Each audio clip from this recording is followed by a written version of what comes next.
আজি বনাওঁ আহক কণীৰ এটা বেলেগ ধৰণৰ ৰেচিপি। এয়া মই কণী 6টা এনেদৰে নিমখ অকণ দি বইল কৰি ল'লোঁ আৰু এতিয়া কণীটো আমি অকণমান বেলেগ ধৰণে কাটি লৈছোঁ। তাৰ এই ৰিফাইন তেলতে মই পিঁয়াজ এটা মধ্যমীয়া জোখৰ দি দিছোঁ আৰু তাতে বিলাহীও দি দিছোঁ, ডাঙৰ ডাঙৰকৈ কটা সৰু সৰু দুটা। এইখিনি আমি এতিয়া অকণমান ভাজি ল'ম। এই আদা 2ডোখৰমান আদা, এয়া নহৰু 4 ফুটামান দি দিছোঁ মই।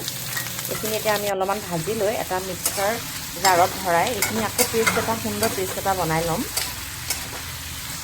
এয়া মই ভালদৰে অলপ লৰাই ভাজি লৈছোঁ, কেঁচা ভাৱটো ইয়াৰ যাবলৈ দিছোঁ। এতিয়া মই মিক্সাৰ জাৰটোত ভৰাই এইখিনি এটা সুন্দৰ পেষ্ট বনাই ল'ম। এতিয়া এই বইল কণীকেইটা মই আকৌ তেল অকণমান দি তাতে ভাজি লৈছোঁ। অকণমান হালধি, অকণমান জলকীয়া গুড়ি দি কালাৰটোৰ কাৰণে জলকীয়া গুড়ি দি দিছোঁ। এয়া মই অলপ ভাজি লৈছোঁ। এতিয়া এটা এটাকৈ কণীকেইটা মই তুলি লৈছোঁ। ৰঙৰ কাৰণে কাশ্মীৰী মিৰ্চ দিছোঁ। এতিয়া সেই একেখন কেৰাহীতে মই ৰিফাইন তেল অকণমান দি তাতে গৰম মছলা অকণমান দি দিম। ইলাচি, লং, ডালচেনি 2ডোখৰমান তেলতে দি দিছোঁ। ডালচেনি 2ডোখৰমান দি দিছোঁ, লং 3টা। এতিয়া ইয়াতে মই বনাই থোৱা পেষ্টটো ইয়াতে দি দিম। এইখিনি ইয়াতে দি দিছোঁ।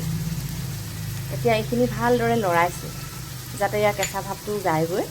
আৰু ইয়াতে মই কাশ্মীৰী মিৰ্চ আকৌ অকণমান দি দিছোঁ। এয়া ধনিয়া পাউডাৰ, জিৰা পাউডাৰ, যিখিনি বেছিক মছলা সেয়াই ইউজ কৰিছোঁ।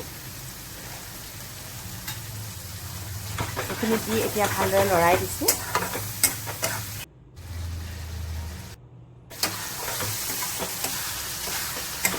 সুন্দৰ ৰং উঠি আহিছে, দেখিছে আপোনালোকে। কি ধুনীয়া এটা সুন্দৰ ৰং উঠিছে। ইয়াতে মই অকণমান ক্ৰীম লৈ লৈছিলোঁ, সেই ক্ৰীমখিনিও দি পেলাই এতিয়া ভালদৰে লৰাই দিছোঁ। ক্ৰীমখিনি ভালদৰে লৰাই মিলাই দিছোঁ।